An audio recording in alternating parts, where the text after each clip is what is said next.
In this video you will learn how to calculate an unknown current in a network with the help of the current divider rule, which we derived in the last video. And in the first step you will see how to identify the known and unknown quantities which are relevant for the task. Then in the second step we will see how you can compute the required quantity you're looking after with the help of suitable laws such as the voltage equality in parallel circuits or from Ohm's law. And finally you will learn how to check whether you have computed correctly with the help of simulation software without the need of having a sample solution. And finally, as always, there's going to be a summary of the most important facts from this video at the end, so stay tuned. And my name is Andreas from The Fearless Engineer, and here we go. Let's first talk about the motivation behind this video here. The key thing you need to know about this video is that determining unknown currents in a circuit is one of the basic skills in electronics and electrical engineering. This is something you really need to understand and be able to apply in practice, because there are countless applications where the current through the part of a circuit must be controlled specifically, for example, to ensure the safe operation of a light-emitting diode, so it's not going to be destroyed. And the current divider rules, they provide you the computational basis to do this properly. And the approach we're going to use here is, in the first step, an analysis of the known and unknown quantities of a circuit. Secondly, we're going to calculate the sought quantity with the help of suitable laws, which we're going to look at shortly.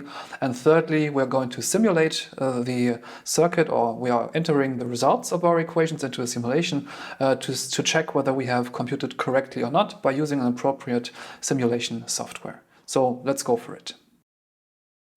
And this is the circuit we're going to look at. On the left side you have a voltage source with 10 volts, which produces a total current I total. You have a resistor R0 with 100 ohms of resistance. Then you have a junction point here, which branches into 3 different resistors here. One with 100 ohms, the second with 400 ohms, and the third with also 400 ohms.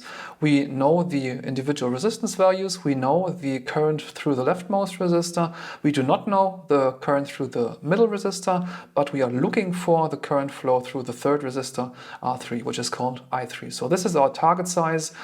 Some of these values are given to us, others are not. And your goal is to find the correct formula to compute this current I3 using the current divider rule and all other applicable rules which might help you here. So please try this on your own now, and once you're done, you might want to pause this video now. Once you're done, you can check the sample solution which comes now for you. Now let's take a look at the sample solution which you can see here on this slide.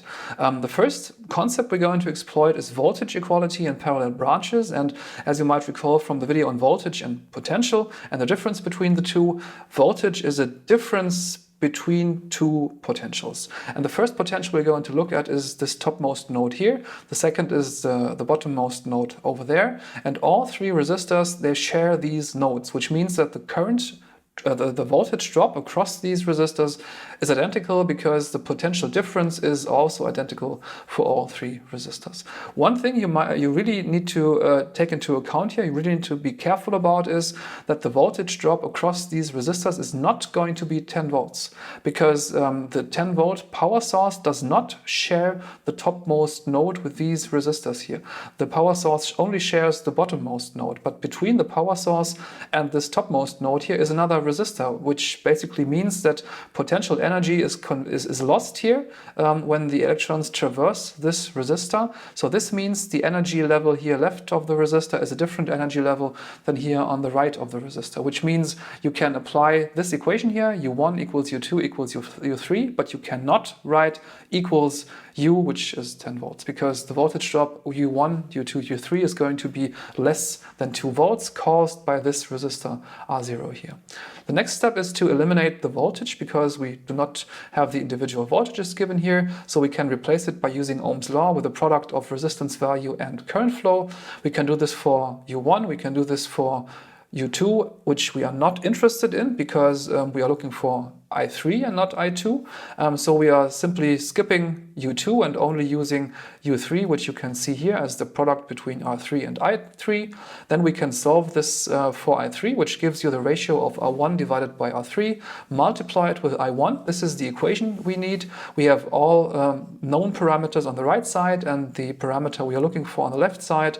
We can now insert the values and arrive at a current flow of 10 milliamps for the rightmost branch. And this also makes sense because if you look at the rest of the circuit, if the current flow here through this branch is 10 milliamps and the resistance value is 400 ohms, you can see that in the leftmost branch, the resistance value is only a fourth of the resistance of R3, but the current flow compared to our results is 4 times as high. So this is the inverse relation as is given by these resistors here. And this makes a perfect sense also from a logical point of view.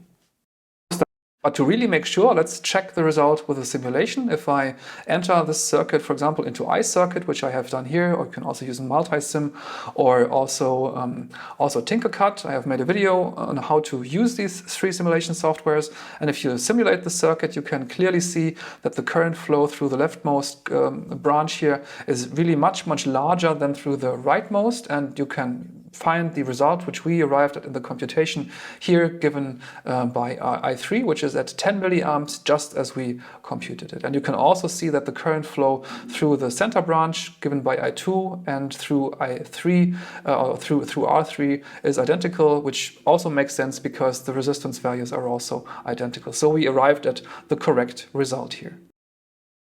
Now let's quickly summarize the most important facts from this video here. Firstly, the first step in the current divider task is to analyze which currents are given to you and which current is being sought after. And subsequently, in the second step, with the help of the voltage equality in parallel circuits, the voltages have to be equated to each other, and you have to choose the voltages which contain the quantities, the parameters which you are looking for. And by using Ohm's law, these equalized voltages, they can be expressed by the product of resistance and current, and then being converted into another form according to the quantities you seek. And there are cases where the total currents cannot be included in this way, for example, because voltage equality is not the case, it's not given in this case.